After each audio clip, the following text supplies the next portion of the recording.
अध्यक्ष महोदय, ही मुंबई तशी पाहिली तर एका राजानं एका राणीसाठी दत्तक दिलेली आनंद दिलेली मुंबई आहे आणि हा वसाहत एरिया होता।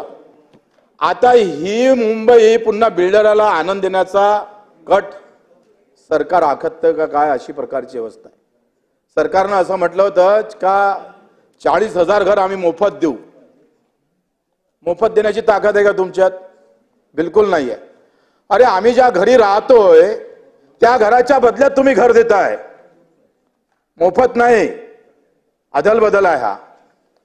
आणि मग या घराच्या बदल्यात तुम्ही घर देत असाल तर 200 स्क्वेअर फूट मध्ये तुम्ही पुन्हा त्याला 200 स्क्वेअर फूट देत असाल तर हा अन्याय आहे। आणि म्हणून आमचं जे म्हणणं आहे का स्वयं विकासाकडे आपण गेलो पाहिजे। स्वयंपूर्ण विकासामध्ये तुम्ही मीटिंग लावली पाहिजे। मंत्री महोदय, जरी सीएम साहेबाला वेळ नसेल तर चंद्रशेखर प्रभू नावाचे गृहस्थ जे माजी आमदार आहे, अतिशय चांगल्या प्रकारचा माणूस, तुमको तो गलत ही लगेगा, पैसा कमाना है ना आपको, इतना अच्छा है। 700 प्रकल्प चालू आहे। मी स्वतः बीमार आहे तर काय झालंय, जबान तर चालू आहे ना। अध्यक्ष महोदय चंद्रशेखर प्रभूजी त्यांनी 700 अशा प्रकारचे स्कीम चालू केलेले। मी स्वतः जाऊन आलो आणि मी स्वतः जाऊन मी तुम्हाला किमान 15 ते 20 स्कीम तुम्हाला घेऊन जातोय आणि त्या संदर्भात मला वाटतं जे काय वाईट असेल स्वयंपूर्ण विकासामध्ये तुम्ही सांगा।